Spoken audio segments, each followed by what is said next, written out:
मैया की जय, सियापति रामचंद्र भगवान की जय। केवट का उद्धार करके भगवान केवट के पितरों का भी उद्धार करते हुए भरद्वाज ऋषि के आश्रम में राम पहुंचे हैं। कृतमूल रामश्च योगस्य पुण्यम, कृतमूलस्य रामः पुण्यम भवन्ताम देवस्तयुक्तो संगम च बोध। भगवान श्री राम जी ने भरद्वाज ऋषि को प्रणाम किया और प्रणाम करके भरद्वाज ऋषि के साथ में 7 दिन लगातार भगवान राम सत्संग करते हैं और फिर वहां से विदा लेकर के अत्रि मुनि के यहां जाते हैं। वहां पर भी प्रभु राम सीता माता को अनुसुईया का ज्ञान दिलवाते हैं और अनुसुईया से ज्ञान लेकर के पति के साथ रहकर ब्रह्मचर्य का पालन कैसे हो, यह ज्ञान अनुसुईया ने दिया सीता जी को। और इस ज्ञान को लेकर माता सीता ने यात्रा प्रारंभ की वनवास की। तो फिर तीसरे मुनि है सुतीक्षण महाराज और उनके साथ में अगस्त मुनि के पास पहुंचे। अब मैं कथा को जरा सा व्याख्यान में बदलना चाहता हूं। ये कथा तो मैंने सुना दी कि वो वहां गए, यहां गए, यहां गए, 3 महात्माओं के यहां राम गए। मार्ग में राम जी को अभी आज 20-25 दिन हो गए। इतने दिन में राम को केवल एक गृहस्थी मिला है, निषाद। उसकी राजधानी में तो यात्रा करनी पड़ी क्योंकि मार्ग वहीं से था, पर राम उनके घर नहीं गए प्रार्थना करने पर भी, क्योंकि वन आए हैं तो घर गृहस्थ के नहीं जाएंगे। अब अपमान हो जाएगा वनवास में माता पिता के वचन का। देखो पीठ के पीछे भी भगवान वचन का पालन कर रहे हैं महाराज। माता पिता के मुंह पे अपन हाँ भी बोल देते कई कामों का, पर पीछे से नहीं करते। कौन देख रहा है माँ, कौन देख रहा है पिता? अरे महाराज ये नकली लेटरिन बाथरूम वाले नहीं दिख रहे माता पिता, पर दूसरा कोई एक और है जो देख रहा है। इसीलिए जगत में आप जिसको चाहो धोखा दे सकते हो, पर परमात्मा को कोई धोखा दे सकता नहीं है। इसीलिए मेरा इच्छा है कि परमात्मा को धोखा नहीं दे सकते तो फिर माता पिता को और गुरु को दो मत। भगवान को दे नहीं सकते और इन 3 को दो मत। तुम्हारा वल्ले ही वल्ले है, तुम्हारा फिर कोई दुख नहीं है संसार में। ये 3 को धोखा दीजिए मत और परमात्मा को धोखा दे नहीं सकते। फिर तुम्हारे जीवन में कोई कमी नहीं आ सकती। तुम जो चाहो जैसा चाहो जीवन पाओ, आनंद से भरा हुआ जीवन आप पा सकते बंधुओं। राम जी ने ये सब संदेश दिया दुनियादारी को। राम जी कहना चाहते हैं जब भी आदमी भजन में मन नहीं लग रहा, भजन हो नहीं रहा, घर वालों से खटपट हो गई है, घर जा नहीं सकते, मन टेंशन है, तो क्या करें? तो राम जी ये कह रहे हैं ऐसी स्थिति में रेल के नीचे कटना ठीक नहीं है। ऐसी स्थिति में किसी साधु महात्मा के पास जाना बहुत उत्तम है, अति उत्तम। हम भाई साहब घर में कितना भी चाहे टेंशन हो, घर में कितना भी अपमान चाहे हो गया हो, पर जब हम किसी महात्मा की सत्संग में आ जाते हैं तो उस सारी गंदगी को भूल कर एक नई दुनिया में नाचते कूदते पार हो जाते हैं महाराज। सत्संग, महापुरुषों का सत्संग, ये हमारे वर्तमान क्लेश को समाप्त कर देता है, दुख दुविधाओं को मिटा देता है, दिमाग से निकाल देता है। भरद्वाज ऋषि, अत्रि ऋषि, अगस्त ऋषि, इन तीनों के पास में ही अभी रहे मार्ग में और कहीं नहीं रुके, अकेले भी नहीं रुके कहीं। सब जगह ज्ञान लिया, वचन लिया। अगस्त मुनि के यहां तो राम जी ने कहा कि 14 वर्ष अब हमें आपके ही यहां सेवा में बिताना है, आप हमें कोई उचित स्थान बताओ। तो अगस्त मुनि ने उन्हें पंचवटी नाम का ब्रह्मगिरी के नजदीक स्थान बताया। तब राम और लक्ष्मण ने स्वयं वन से लकड़ी काट करके सीता जी के लिए कुटिया बनाई है। किसके लिए बनाई कुटिया? क्योंकि सीता को वनवास नहीं हुआ है, वनवास केवल राम जी को हुआ है। और लक्ष्मण ने व्रत लिया है कि भैया राम के साथ मैं भी वनवासी ही रहूंगा। तो सीता को वनवास हुआ नहीं, पर माता सीता ने भी यह व्रत लिया है कि मेरे पति वनवासी हैं तो मैं भी वनवासी ही रहूंगी, मैं ग्रस्त नहीं भोगूंगी, मैं सुख नहीं भोगूंगी। फिर भी राम स्त्री को कहते हैं कि तुम घर के अंदर ही रहो। छोटी सी कुटिया बना करके माता सीता को आसन दे दिया और कहते ही कोई बड़ा सा पेड़ था वड़ का, उस वड़ के नीचे राम और लक्ष्मण निवास किया करते थे। कभी सत्संग करना है, कभी कोई वार्ता करनी है तो माता सीता बाहर आया करती थी कुटिया से, पर राम कुटिया के अंदर कभी जाते नहीं थे। ये कितनी बड़ी तपस्या है राम की कि अपने भाई का भी, छोटे भाई का भी लाज करते, शर्म करते। वो जानते हैं कि 14 वर्ष का जो वन है वो मेरे माता पिता भले ही नहीं देख रहे मुझे, मैं कैसे जी रहा हूं, पर राम भी कहते हैं कि मैं मानव बन के आया हूं तो कोई ईश्वर नाम की जो सत्ता है, जो मैं ही हूं, वही है जो देखता है। इसलिए हे मानव, तुझे जब भी मौका मिले ऐसा कुछ करने का तो कभी भी गलत कार्यों को दिमाग में मत धारण करो, आगे अच्छा करो, जीवन को अच्छा रखो। अगस्त मुनि की सेवा करते करते राम जी ने अनेक राक्षसों का वध किया। जहां सीता का वास था वहां बहुत सारे राक्षस रहते थे। ऋषि मुनियों का मांस खाते थे, मारकर ऋषियों को खा जाते थे, मुनियों को खा जाते थे। भगवान संत हितकारी हैं तो उनके हित के लिए भगवान ने अनेक राक्षसों का वध किया। एक दिन रावण की भगनी बहन शूर्पणखा आ गई। राम जी ने शूर्पणखा को भी सम्मान दिया। और देखिए, ये राम के गुण वाले ही कोई दुनिया में महात्मा संत होंगे जो गंदे से गंदे को सम्मान दे सकते हैं, अपना सकते हैं, उन्हें धारण कर सकते हैं, उन्हें जगह दे सकते हैं, पापी से पापी को भी।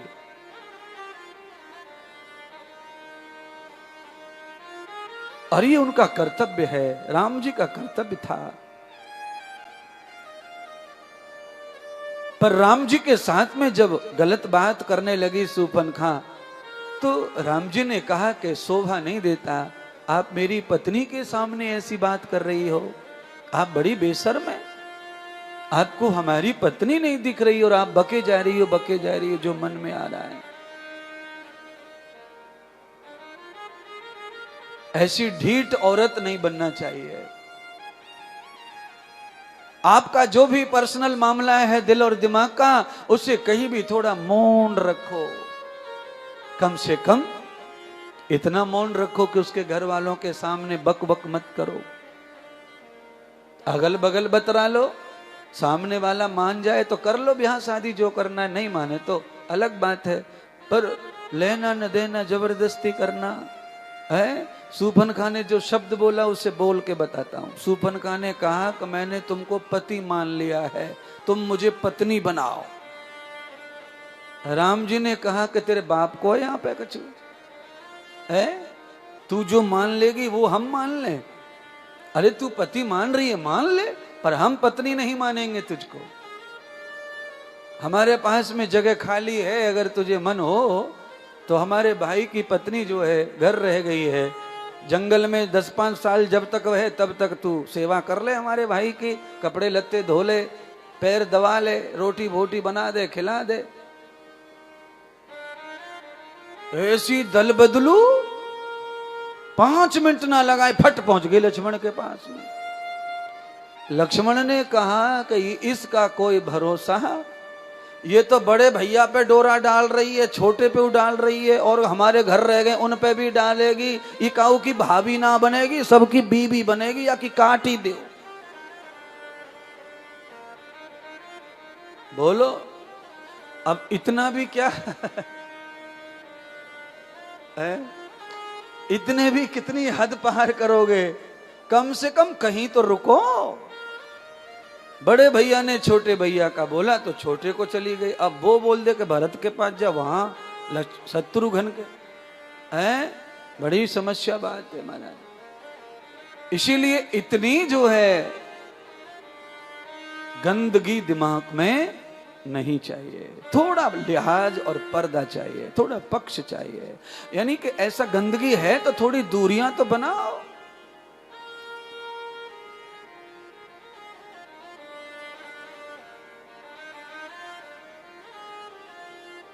शूर्पणखा की नाक को बध कर दिया भगवान लक्ष्मण जी ने। शूर्पणखा रोती बिलखती भाइयों के पास गई, उसके भाई आए, राम से युद्ध किया उन्होंने। भगवान श्री राम ने खर दूषण दोनों को मार डाला। तब चली गई दौड़ करके रावण के पास में, अरे भैया, दो वनवासियों ने तुम्हारी बहन की इज्जत लूटने का प्रयास किया, भागे पीछे बाण से मेरी नाक काट डाली और मेरे दो भ्राताओं को मार डाला है, ऐसे दशानन होकर के तुम चुप बैठे हो। उसने रावण को भड़का दिया, झूठा सच्चा बोलकर। रावण विमान लेकर आया, सीता को देखा, लौट कर पहुंचा लंका में और शूर्पणखा को समझाने लगा, अरे बहन, उन वनवासियों को तो मैं चुटकी में मार डालूंगा, पर उनके साथ में एक वनवाग्नि भी है। मैं चाहता हूं कि स्त्री का बदला स्त्री से लिया जाए और फिर वनवासियों को मारा जाए, तब ही मुझे शांति मिलेगी। आज रावण ने अपने मायावी मामा थे मारीच, उसको भेजा, जाओ मामा, ये पता लगा के आओ कि उस वनवासिनी को क्या पसंद है। देखा, माता सीता खिलौनों के तरह हिरणों से खेल रही थी। मारीच ने समझ लिया कि वो हिरण को प्रेम करती है, क्योंकि जंगल में सबसे प्रिय कोई जानवर है तो उसका नाम है हिरण। जंगल में सबसे ज्यादा डरपोक जानवर का नाम हिरण है। और आप ध्यान कर लो, जो आदमी जितना डरता है वो अंदर से उतना ही पवित्र होता है। जितना डरता हो उतना पवित्र है, उतना अच्छा है। हिरण बहुत अच्छा है। हिरण कभी भी युद्ध नहीं करता। अभ्यांत क्रीड़ा, हाँ, क्रीड़ा जरूर करता हिरण, आपस में खेलता तो है। आपने लड़ते देखा होगा, वो लड़ाई नहीं है, वो क्रीड़ा है। क्यों? हिरण का आहार इतना निर्मल पवित्र है कि कहना क्या। महाराज, गाय भैंस भी अपवित्र खा लेती हैं, पर हिरण भोजन केवल प्रातः काल करता है, ओस में। ये ध्यान कर लो, अगर ओस नहीं तो वो खाता नहीं घास, ओस के साथ घास खाता है, अमृत पेला में अमृत भोजन करता है। इसीलिए हिरण के ऊपर सोने के बाल उग जाते हैं। हिरण सोने का होता है, उसके बालों में सोना होता है परमानेंट, पर उसके बालों से सोना कोई निकाल नहीं पाया, अभी तक प्रोसेस नहीं कर पाए, पर वास्तव में उसके बालों में सोना होता है। और मैं कहता हूं, जो प्योर शाकाहारी है उनमें सोना ही होता है, ये ध्यान कर लो। सोने की तरह गोल्डन चमकते हैं जो प्योर शाकाहारी हैं। चमड़ी भले ही काली रहने दो, पर शाकाहार अपनाओ। आप देखना, चमक आने लग जाएगी चमड़ी पे, शाकाहारी रहेंगे तो। ये हड्डी बड्डी चूसने से चमक नहीं आ सकती है महाराज। आप देखो, कभी भी आप कोशिश तो करो, टमाटर को देखो कैसो लाइट मारे, टमाटर की चमड़ी कैसी लाइट मारे, कमाल की चमड़ी है टमाटर की। अब बोलो, गालों को चमकाने के लिए टमाटर की चटनी लपेटें कितनी छोरियां, पपीता पीस के लपेट लें चमड़ी पे। तो चमड़ी पे लपेट क्यों रहे हो? अंडा छोड़ो, मांस छोड़ो, गंदगी छोड़ो, उसको खाओ। और खा करके जब वो खून की नलियों में जब पपीता और टमाटर घूमेंगे ना, तो अपने आप चमड़ी अंदर से चार्ज हो जाएगी, तो वो वैसे ही चमकेगी। ऊपर से लपेट के पोत के कुछ ना होगा, मक्खी और भिनभिनाएंगी सवरे गालन पे।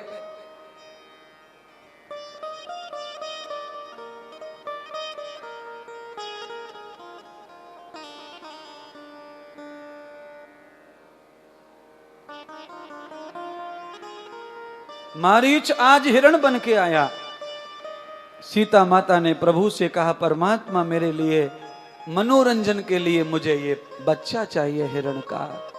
भगवान ने कहा कि सीता का अकेले अकेले मन कैसे लगता होगा, हम लोग कम बात करते हैं, कहीं चले जाते हैं, अकेली तो सारी दुनिया चांडाल को पालती है, कुत्ता पाले मनोरंजन के लिए, तो हमारी सीता तो इतने सात्विक इतने पवित्र हिरण का भाव कर रही है, तो लाओ पकड़ के।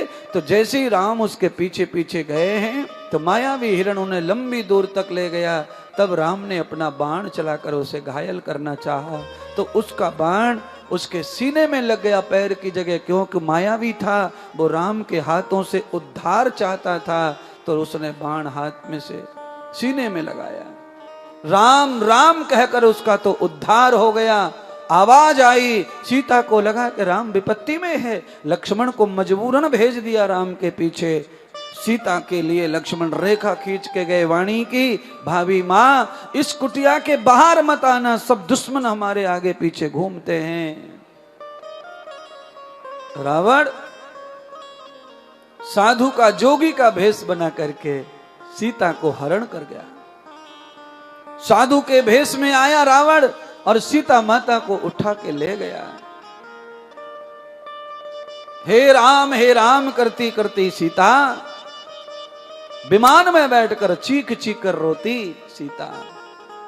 आवाज पड़ी, आकाशवाणी हो गई सीता की आवाज से। जटायु आकाश में उड़ रहे थे बंधुओं, जटायु को राम की चिल्लाने की आवाज सुनाई पड़ी कि कोई राम का भक्त विपत्ति में है और कोई राक्षस उसे विमान में बिठा के ले जा रहा है। तो जटायु ने रावण से युद्ध किया है। कर प्रबद्धम न युक्तानाम बाध, वाल्मीकि ऋषि लिखते हैं, कर प्रबद्धा नाम युक्ता नाम बाध ये वे सखर पुण्यायाम तद वेदो न मुक्षय। वाल्मीकि जी ने कहा कि दशा दिशाओं को जीतने वाले के साथ में जटायु ने साहस किया युद्ध का, क्योंकि किसी राम भक्त के ऊपर संकट आया है। मैं आपसे सौगंध चाहता हूं, आपके गांव में, शहर में, नजदीक जहां भी किसी राम भक्त पर कोई संकट आए, चाहे वो आपका कितना भी पिछला दुश्मन हो, आप आइए मैदान में और उसके दुश्मन के सामने डट जाइए, पर राम भक्त की रक्षा कीजिए। राम भक्त की रक्षा करने का फल है बंधुओं, आप ध्यान कर लो। राम भक्त की रक्षा करने का फल यह है कि सीधा जो गति दशरथ को नहीं मिली, वो गति राम भक्त को बचाने वाले जटायु को प्राप्त हुई। राम के पिता को जो गति नहीं मिली राम के हाथों से, वो गति जटायु को प्राप्त हो गई। दशरथ राजा राम राम कह के चले गए, पर गोद नहीं, हाथ नहीं प्राप्त हुआ। राम के हाथों से अग्नि प्राप्त नहीं हुई। जटायु के टुकड़े टुकड़े कर दिए, पंखड़ियों के, चोंच के, जटायु धराशायी होके गिर पड़ा। राम जी सीता को खोजते खोजते जब जटायु के पास पहुंचे, तो राम राम कहकर राम जी ने उठाया, जल छिड़क कर होश आया। जटायु ने कहा, हे बनवासी, रावण एक अबला नारी को उठाकर ले गया है जो राम राम चिल्ला रही थी। मैंने रावण से युद्ध किया उस अबला नारी को बचाने के लिए, पर उसने मेरा ये हाल कर दिया है। इसलिए हे बनवासी, तुम जाओ, राम को बताओ कि तुम्हारा भक्त के साथ संकट आया है। आप कौन हैं? तो कहा, मैं राम, दशरथ पुत्र राम हूं। जटायु ने भगवान को राम शब्द से जब संबोधित करते सुना तो जटायु की आंखों से आंसू आ गए। हे राम, मैं आपका परम भक्त जटायु हूं। आज मैंने आपके भक्त की रक्षा करना चाहा, पर मैं कम पड़ गया, मुझे माफ करो। परमात्मा, आप उसकी रक्षा कीजिए। आपका भक्त संकट में है और मैं बड़ी पीड़ा में हूं, अब मुझसे सहन नहीं होती पीड़ा, मुझे अपने चरणों में बांस दे दो। तभी जटायु ने परमात्मा के चरणों में अपने प्राणों का त्याग कर दिया, शरीर का, देह का त्याग कर दिया और उसके आत्मा राममय हो गए। भगवान श्री राम जी ने जटायु के शरीर का अंतिम संस्कार किया। 9 दिन नवरात्रि का व्रत किया, उसी समय नवरात्रि आ गई थी। उसके पश्चात जब 11वां दिन आया तो राम जी ने पंपापुर सरोवर में स्नान किया, वस्त्र धोए, वस्त्र सुखाकर वस्त्रों को धारण किया। फिर भगवान ने 11 दिन के बाद में आज व्रत के बाद फलाहार करने की योजना बनाई। तो राम कहते हैं लक्ष्मण आज फलाहार करेंगे, 11 दिन हो गए, पर फलाहार भी अब तब करेंगे जब किसी और अच्छे भक्त का दर्शन करेंगे, पहले तब फलाहार करेंगे। तब राम जी को वहां एक पताका दिखी, उस बगीची में राम जी पहुंचे तो वो मातंग ऋषि का आश्रम था। वहां राम की भगत सबरी माता राम का इंतजार कब से कर रही थी।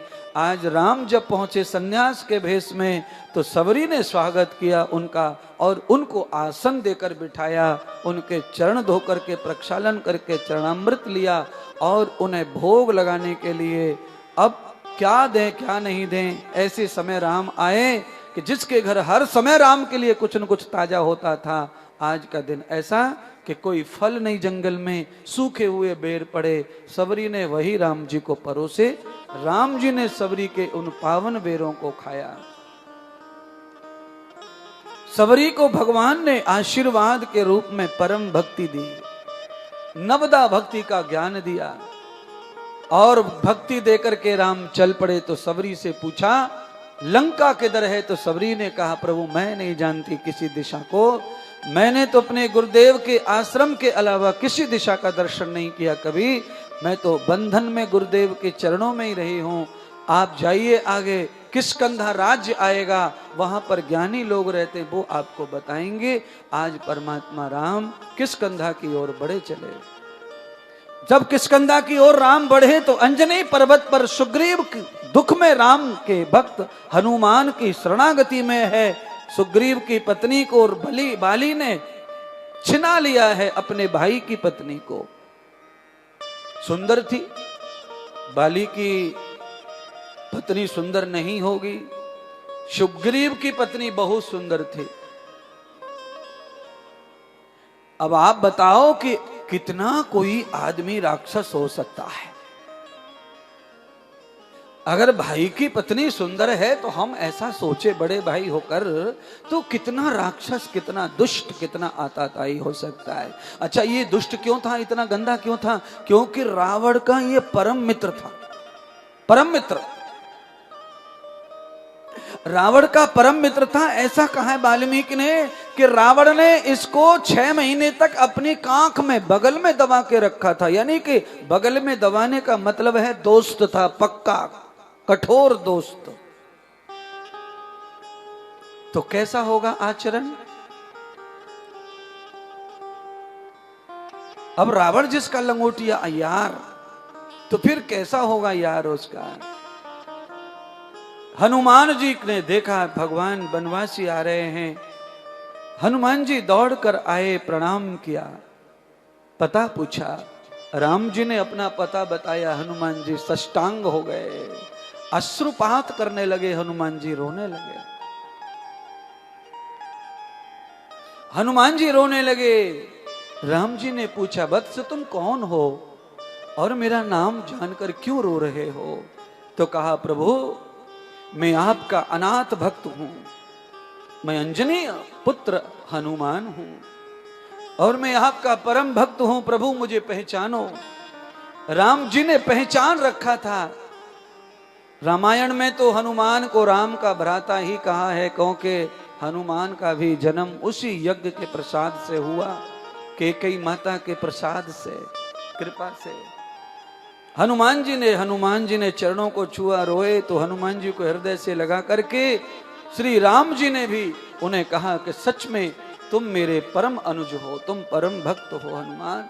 हनुमान ने घोषणा कर दी प्रभु आज ये दास आपको प्राप्त हो गया है, अब ये चरण आपके धरती पर नहीं, अब ये इस दास के सिर पर रखे जाएंगे। हनुमान जी ने लक्ष्मण और राम दोनों को कंधों पर बिठा लिया और सीधे ले गए अंजनीय पर्वत पर उठा करके, वहां जाकर के सुग्रीव के पास आसन पर बिठाया। सुग्रीव ने प्रणाम किया, तब राम जी ने सुग्रीव जी के बारे में पूछा हनुमान से, तो हनुमान जी ने कहा प्रभु ये सुग्रीव है किष्किंधा के राजा, पर इनका बड़ा भ्राता बहुत दुष्ट है, राक्षस, उसने इनकी पत्नी को हरण कर लिया है और इन्हें राज्य से निष्कासित करके भगा दिया है। ये अपने प्राण बचाकर मेरे पास आए हैं, प्रभु इनके ऊपर कृपा करो। तब भगवान श्री राम जी ने सुग्रीव के साथ खड़े होकर के बाली को मारा है, सुग्रीव की पत्नी को आजाद किया, सुग्रीव को राजा बनाया किष्किंधा का, बाली के पुत्र को अपना शिष्य बनाया अंगद को। तब सुग्रीव ने सारी सेना बुलाई, अपनी पुराने सेनापति बुलाए, जामवंत आदि सब सेनापति पधारे, सलाह हुई कैसे जाया जाए, लंका कैसे जाए कि सीता कहां है। तो हनुमान जी को ही बल प्रदान किया सभी ने मिलकर के। तब हनुमान जी राम जी का नाम लेकर लंका पहुंचे। बीच में राम के काज में बाधा डालने के लिए कालनेमी और सरसा राक्षसी ने बाधा भी डाली, यानी कि राम के काम में बाधा ना आए ऐसा कभी नहीं हुआ। अच्छे काम में थोड़ा बहुत बाधा आती है, और बाधा कोई दुष्ट जन ही देते हैं, कोई न कोई प्राणी ही होता है वो, जिसको प्रिय नहीं लगता है भगवान का काम। पर हनुमान का काम क्या है? हनुमान का एक ही काम है, और वो काम हनुमान चालीसा खुद गाता है, राम काज करवे को आतुर। आप कौन सा काम करने को आतुर है? मैं तो आपसे एक ही बात कहता हूं कि आप चाहे अपने बच्चे को निलाओ, कपड़े पहनाओ, इतना काम करो, पर उसे भी आप राम का ही काम करके समझ के करो तो बहुत आनंद आएगा। काम वही है, राम का ही काम समझो, राम का ही दिया हुआ प्रसाद है, उसी को निला रहे, उसी को दुला रहे, बस वही काम करके को व्याकुल बने रहो, अपनी गति करते रहो। आज हनुमान जी ने कालनेमी को भी मारा, सरिसा को भी हरा, लंका पहुंचकर लंकनी को भी पछाड़ा, गदाओं से कूट कूट के मारा लंका में जाके तो राक्षसनियों को। राम जी ने सोचा, हनुमान जी ने विचार करके कि प्रभु राम की तो आज्ञा थी कि औरत को हाथ मत लगाना, पर मैंने भी औरत को हाथ नहीं लगाने के लिए लाख बार समझाया लंकनी को, पर ये लंकनी दरवाजे पर खड़ी है, सुनती नहीं सुनती नहीं। तो फिर क्या करना? पर कहा कि औरत के पेट पे कभी नहीं मारना। तो हनुमान जी ने पीठ पे मारा गदा, दे दे, पेट के बल लिटा दिया, धरती पे गैर होश कर दिया। आपको भी कह रहा हूं, कभी ऐसा मन करे कि आज जरा हाथन में छुरी छूट रही है, 2-3 मार लूं, तो पीठ पे ही मार ली बेचारी इनके, पेट पूट पे ना मारना है?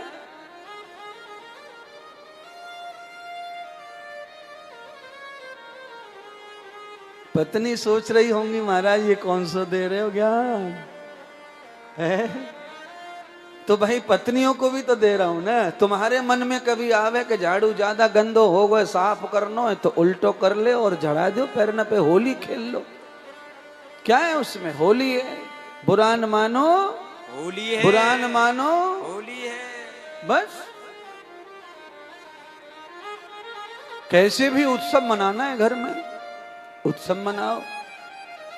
हमारे भैया ब्रज में तो पिटाई को उत्सव हो गए होली में, जो जितनो ज्यादा पिटे लुगाई न पे वो उतनो ही रसिया, और भाग तो फिरे डंडन से, तो फिर औरतें उसको पसंद नहीं करती, रसिया फेल। इसलिए यहां जितने भी बैठे पुरुष अपने आप को समझते होंगे कि हम वो हैं ये हैं, आ जाओ ब्रज में होली के समय, समझ में आएगा रसिया पक्का कौन है महाराज। मैं तो हूं ना रसिया, मेरे से ना पिटा जाएगा भैया, सीधी बात है। और मैं वो उस तरह का रसिया बनना भी नहीं चाहता। ये सारी चीज इसलिए मजाक मजाक में बताई जा रही है कि लोग ऐसा आनंद भी हमारे ब्रज में उठाते हैं कि आ जाओ 20 औरतों ने थका दे पीट पिट के, पसीना छोड़ जामे औरतें, डंडा टूट जामे, लठियां टूट जामे, चूड़ियां टूट जामे, थक जामे, चली जामे, पर अगलो ना हटे महाराज, इतनो पागल है जा। होली तो घर में होली कैसे होगी फिर बताओ? दिवाली होली कैसे घर में हो?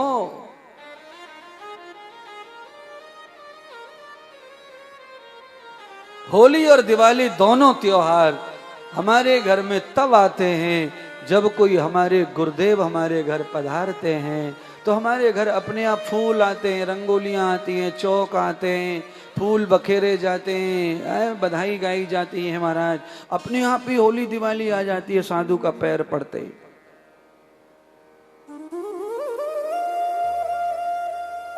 हनुमान जी सीता का पता लगा के आ गए। कथा बहुत बड़ी है। हनुमान जी ने राम जी को संदेश दिया, तत्काल सुग्रीव ने सेना को आदेश दिया कि चलो लंका की ओर। समुद्र के तट पर पहुंच गए। तब भगवान मद्राचल पर्वत के पुत्र नल और नील आए। उनके नल नील के भी साथ में गोवर्धन पर्वत आए। उन्होंने समुद्र पर सेतु बनाने का काम किया।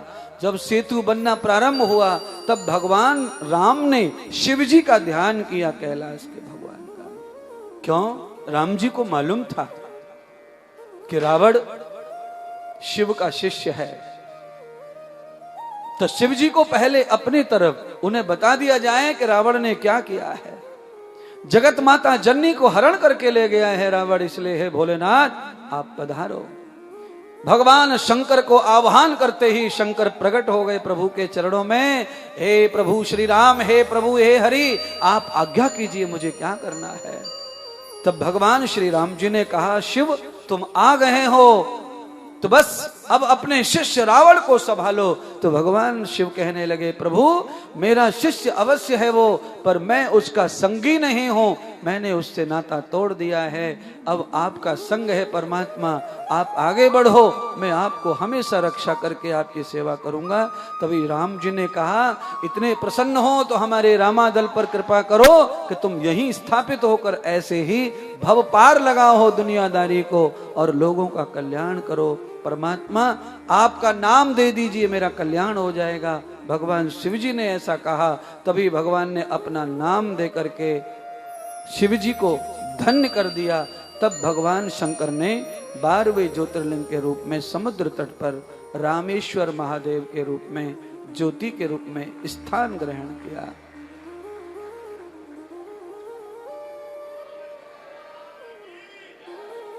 रामेश्वर महादेव के पश्चात आपका था शिव महापुराण की महिमा, शिव पूजन की महिमा। आपने ये कथाएं सब सुनी।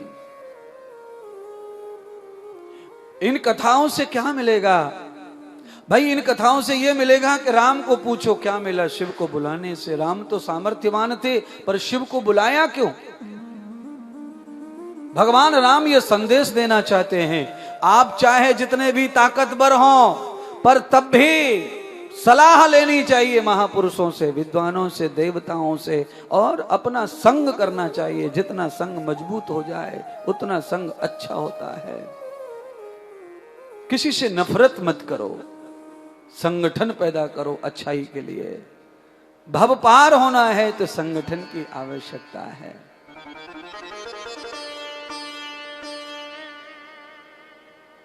आज शिव की महिमा सुनाते हुए शिवरात्रि की महिमा भी सुनाई सूत जी ने कि शिवरात्रि का क्या प्रभाव है पूजा पाठ का, बिल्व पत्र चढ़ाने का।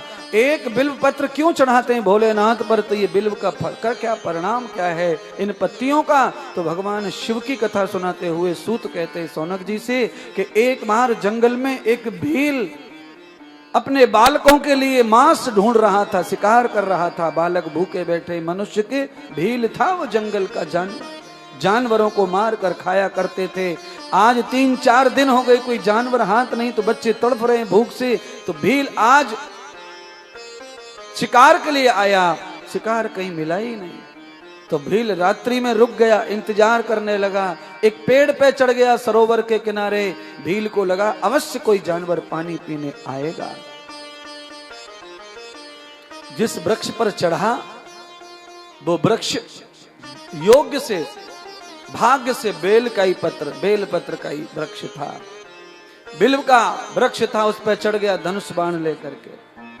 जैसे ही हिरण आया पानी पीने के लिए, उसने बाण चलाने के लिए बाण को धनुष पर ताना, तो बाण के आगे जो धार होती है उस धार से 3 पत्ते टूट करके नीचे धरती पर गिरे। भगवान सूत कहते हैं जहां पर वो पत्ते गिरे थे वहां हजारों साल पहले कोई शिवलिंग रख गया था पूजा पाठ करके, उसके नीचे कोई दब गया था शिवालय। कोई प्रलय आई होगी, भूकंप आया होगा तो सब गिरा होगा धरती के नीचे। कहते हैं उसके नीचे कोई शिवालय था, उस पे शिवलिंग गिरा, वो शिव पत्र गिरा, बिल्व पत्र का आवरण हुआ, अर्चन हुआ, अनायास गिरा। वो जानता नहीं पूजा, वो पता ही नहीं उसे शिवरात्रि का क्या पूजन होता है, क्या दर्शन होता है। अनायास गिरने के बाद भी उसके पास एक पुण्य पैदा हो गया। हिरण चीख कर बोला मुझे मत मारो, मुझे मत मारो, मेरी पत्नी गर्भवती है, उसको आज बालक होने वाला है। अरे शिकारी, मैं तुम्हें वचन देता हूं, मेरी गर्भवती पत्नी को मैं सिर्फ एक बार बता के आ जाऊं, फिर तुम मुझे बाल अपने बच्चों का आहार बना लेना।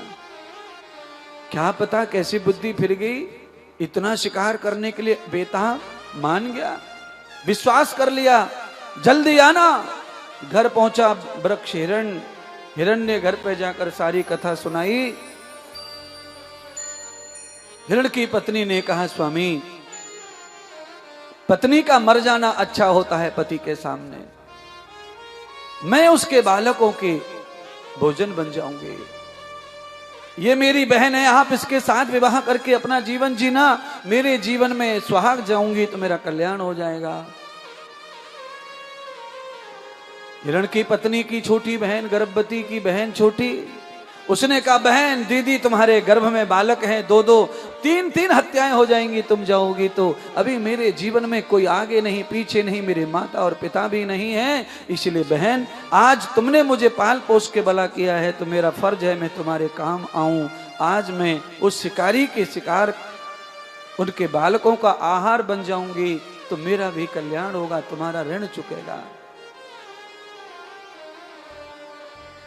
कहते हैं 3 बार भील ने ऐसे बाण चढ़ाया, तीनों बार पत्ते चढ़े, गिरे, बाण से टूट करके अचानक भगवान शिवजी प्रकट हुए और उस भील को कहा अरे शिकारी तू नीचे उतर के आ, तेरी भक्ति से मैं प्रसन्न हो गया हूं। शिकारी नीचे उतर के आया, बाबा तुम कौन हो? मैंने तो कभी भक्ति नहीं की, मैं जानता नहीं भक्ति। तुम कौन हो? तो कहा मैं भोलेनाथ हूं, मैं शिव हूं। अरे इस धरती के अंदर मैं समाया हूं और तूने आज शिवरात्रि के दिन भूखा प्यासा रहकर मेरे ऊपर बिल्व पत्र चढ़ाए हैं, इसीलिए मैं तेरी सारी दरिद्रता, सारी गरीबी और सारे पाप खत्म कर देता हूं। आज भगवान ने बिल्व पत्र के बदले सारी दरिद्रता नष्ट कर दी, उसे अमीर बना दिया और कभी वो शिकार ना करे, मांस भक्षण ना करे, उसे ऐसी परम बुद्धि दे करके आज अपना गण बना करके उसे भक्त बना लिया। भगवान सूत जी ने सौनक आदि ऋषियों से कहा आज भगवान की शिव महिमा और बिल्व पत्र की परम आनंदित महिमा यह है कि भगवान भोलेनाथ के नाम से आप धरती पर कहीं भी बिल्व पत्र अर्पण कर दो प्रभु समझ करके, वही तुम्हारे लिए फल बन जाएगा, तुम्हारे दुख दर्द पीड़ा को उतारने के लिए। बस बिल्व पत्र का, उस पत्र का हमेशा सम्मान करो, परम औषधि है, शंकर भगवान की प्रिय औषधि है वो, उसका सम्मान करोगे, उसकी रक्षा करोगे तो आपको हमेशा ही परमात्मा का सानिध्य, उनका सन्निकटता, उनका अनुग्रह प्राप्त होगा। भगवान शिव जी की बाद में गायत्री की महिमा सुनाई, भगवान सूर्य की महिमा सुना करके प्रणव अक्षर ओम नमः शिवाय इसकी महिमा बता करके कहा ए सौनक आदि ऋषियों, अब भगवान शिव जी का ये प्रणव मंत्र आप धारण करो और इसी मंत्र को जपते जपते शिव तुम्हारा कल्याण कर देंगे। आज शिव जी की पुण्य पावन पुराण की कथा सुन करके सबने सूत जी से गुरु मंत्र लेके रूप में आज शिव मंत्र लिया और उसी मंत्र के माध्यम से सारे ऋषि मुनि भगवान शंकर के भक्त बनकर के निरंतर उनके गण बनकर भक्ति करते रहे। ये शिव महापुराण को सुन के शिव की भक्ति अवश्य करनी चाहिए। आज भगवान सूत जी ने शिव मंत्र दे करके सब ऋषियों को कृतार्थ किया। आप लोग भी इस मंत्र का जाप करें। आज ले लो इस मंत्र को सब लोग, मेरे मुंह से सुनते हो, एक बार और सुन लो। बोलिए ओम नमः नमः शिवाय शिवाय ओम ओम शिवाय शिवाय नमः। नमः। 5 बार ओम नमः शिवाय बोलो और 5 बार ओम शिवाय नमः बोलो। ये आप रूटीन में बना के रखो, फिर आपका समय, आपका भाग्य, आपका सब कुछ उत्तम होने लगेगा। आप देखते देखते आपके कार्य सिद्ध होने लगेंगे, कार्य पूर्ण होने लगेंगे। आज भगवान सूत जी ने सौनक आदि 88,000 ऋषियों को शिव महापुराण के समस्त श्लोकों को सुनाकर ये परम मंत्र 5 अक्षरीय मंत्र का दान किया सबको। आप सब लोग यजमान, आप ब्राह्मणों को दक्षिणा दी जा रही है। जिनकी पोथी बैठी है उन सब यजमानों की मनोरथ कामना ब्राह्मणों के द्वारा पूरी हो। उन्होंने वाचन तो अच्छा किया है, पढ़ते रहे हैं। उनके पढ़ने से समस्त श्लोकों का पुण्य हमारे यजमानों को प्राप्त होवे, उनको परम भक्ति मिले और जो भी मनोवांछित इच्छाएं हैं वो आपकी पूरी हो पोथी बिठाने से। जो सहयोगी यजमान बने इस कथा के, जिन्होंने रोज ऊपर आकर पूजन अर्चन किया, उनके जो भी मनोरथ हैं भगवान की कृपा, हरिद्वार में गंगा मैया की कृपा प्राप्त हो, उनका भी परम उद्धार हो और शिव कृपा उन पर हमेशा बरसती रहे। जिन्होंने अभिषेक किया गंगा मैया का दूध का, उनके घर में दूध और पूत हमेशा प्रसन्न रहे महाराज, उनकी मनोवांछित इच्छाएं पूर्ण हों। जिन्होंने रुद्र अभिषेक किया है उनके समस्त कार्य सिद्ध होवे। रुद्र अभिषेक से बहुत सारे हमारे बिगड़े काम बनते हैं महाराज, दुश्मन भी हमारे हो जाते हैं। रुद्र अभिषेक का भी बहुत बड़ा परिणाम होता है। आपको सब कुछ ये प्राप्त हो गए। आदरणीय, आज हमारे संतों को जिन्होंने दक्षिणा बांटी, ऐसे तायल परिवार और पूरे 8 दिन लगातार संतों की दक्षिणा का कार्य किया, ऐसी सुलक्षणा तिवारी, उनको भी संत महात्माओं का आशीर्वाद प्राप्त होवे, उनका धन पवित्र होवे, उनका जीवन सुखी होवे, उनकी बुद्धि भी अच्छी होवे, सात्विक भाव से, अच्छे भाव से संसार में वो रमण करें, उनका पूरा परिवार भगवान का भगत हो, सब लोग संगठित आनंदित रहें। और जो भी लोगों ने किसी भी प्रकार का दान पुण्य यहाँ किया है, उन सबके घर में खूब खूब कुबेर जी की कृपा हो, क्योंकि शंकर भगवान का, भगवान कुबेर भी नेत्र है महाराज, इसीलिए शंकर भगवान के नेत्र हैं, तो कुबेर की दृष्टि आप पर सदैव बनी रहे। और ये परम आयोजन श्रीमद शिव महापुराण का श्रीमती हमारी मुन्नी देवी चेतन भाई ने आयोजित करके मुख्य यजमान बने हैं। तो बुढ़ापे में शिव भगवान की अति आवश्यकता होती है, क्योंकि वही भगवान शिव हमारा कल्याण करते हैं। तो हमारी मुन्नी देवी का जो भी अंदर भाव हो वो भाव हो और उनका नित्य कल्याण हो और निरंतर उनकी जब तक श्वासें हैं भक्ति भगवान की बढ़ती रहे और उनको निरंतर सेवा प्राप्त होती रहे, गुरुदेव की, भगवान की, समाज की, ऐसे ही वो यजमान बनते रहें। आज बड़े भाग्य है महाराज, हमारी मुन्नी देवी 3 कथा कर चुकी हैं। एक कथा वृंदावन में कर चुकी हैं अकेली, एक कथा गया जी में कर चुकी हैं यजमान मुख्य बन करके 2 लोगों के साथ, और ये तीसरा शिव कथा का आयोजन अधिक मास में करना चाहिए था, तो उन्होंने यह भी पूरा करके अपना मनुष्य जन्म सफल किया। आप सब लोग भी मनुष्य जन्म को सफल करने का प्रयास कर रहे हैं और मेरी भी इच्छा है कि आप मेरे अनुयायी हैं तो आपका जन्म सफल हो। उसके अलावा आप कोई भी ऐसा कृत्य ना करें जिससे सफलता में कोई विफलता प्राप्त होवे।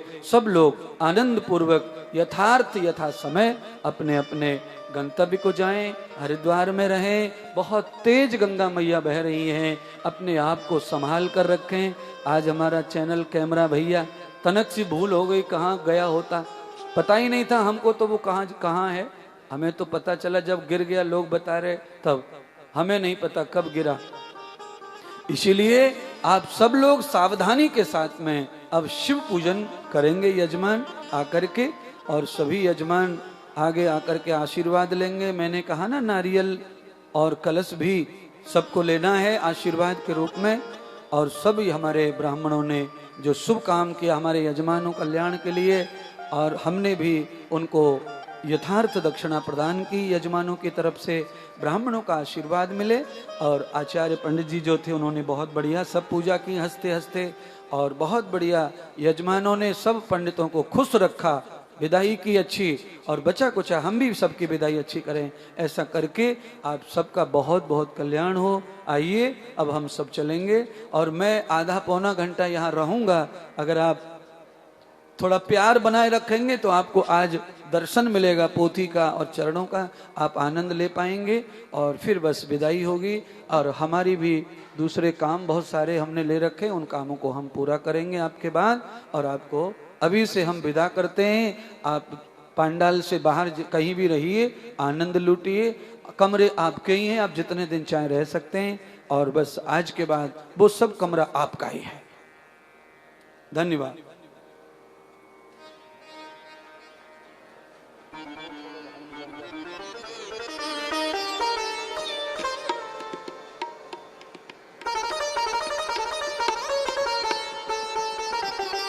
हेलो, जय श्री राधे।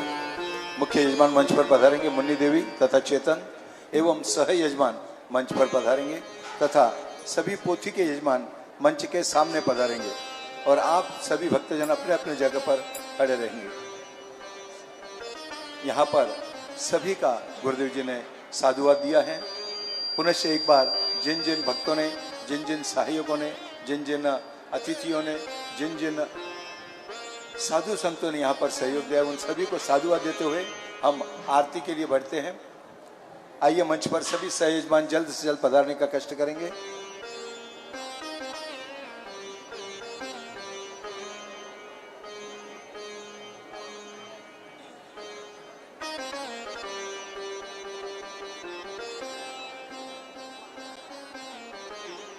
आइए चलते हैं आरती की ओर। आरती।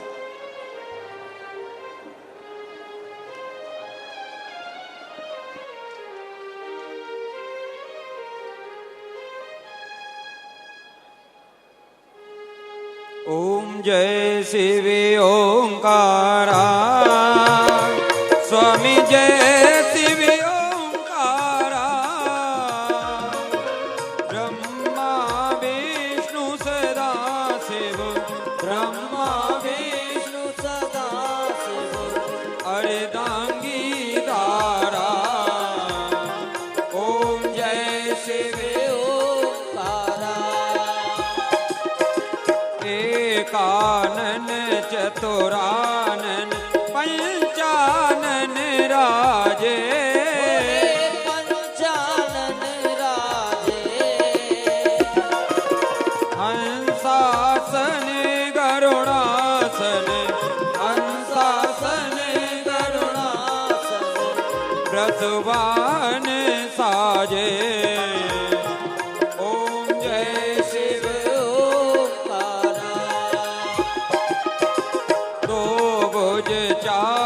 चतुर्भुज दस भुज ते सोहे, दस भुज ते सोहे।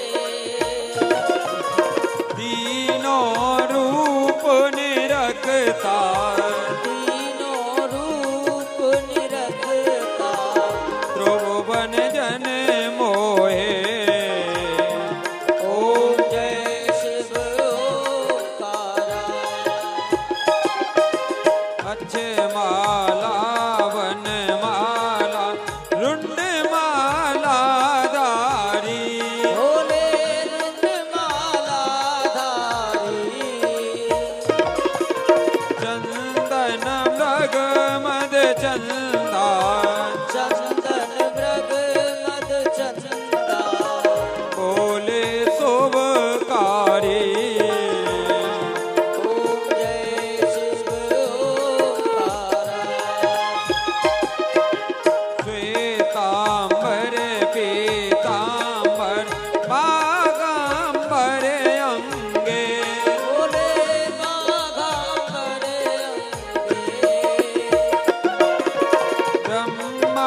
सनिकादिक ब्रह्मादिक सनिकादिक भूतादिक संगे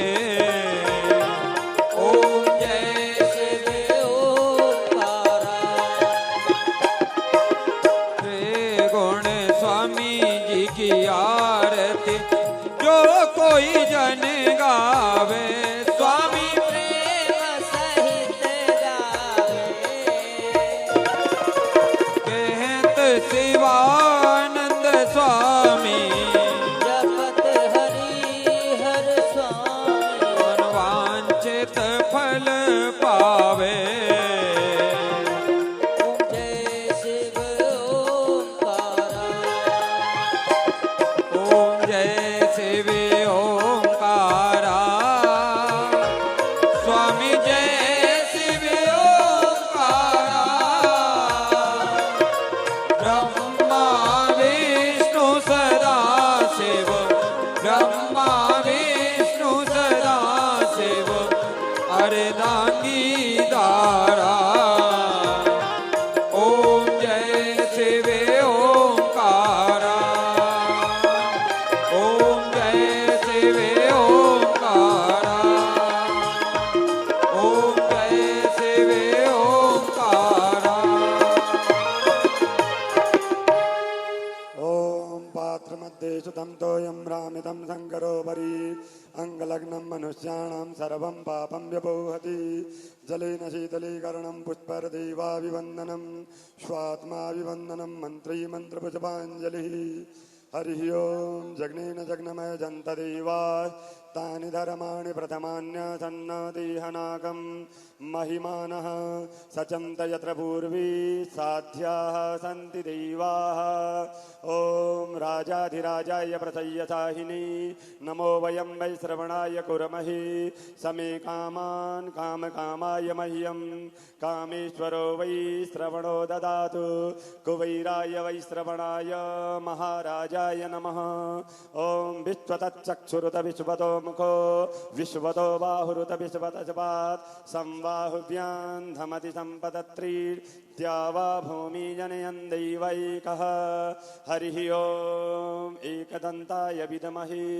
वक्रतुण्डाय धीमहि तन्नो दन्ति प्रचोदयात् हरिः ओम् वेदान्तनाथाय विद्महे हिरण्यगर्भाय धीमहि तन्नो ब्रह्मा प्रचोदयात् हरिः ओम् महालक्ष्मी च विद्महे विष्णुपत्निश्च धीमहि तन्नो लक्ष्मी प्रचोदयात् हरिः ओम् नारायणाय विद्महे वासुदेवाय धीमहि तन्नो विष्णु प्रचोदयात् हरिः ओम् कात्यायन्यै च विद्महे कन्याकुमारी च धीमहि तन्नो दुर्गे प्रचोदयात् हरिः ओम् तत्पुरुषाय विद्महे महादेवाय धीमहि तन्नो रुद्र प्रचोदयात् नानासुगन्धि पुष्पाणि यथा कालोद्भवानि च पुष्पाञ्जलिर्मया दत्त गृहाण परमेश्वर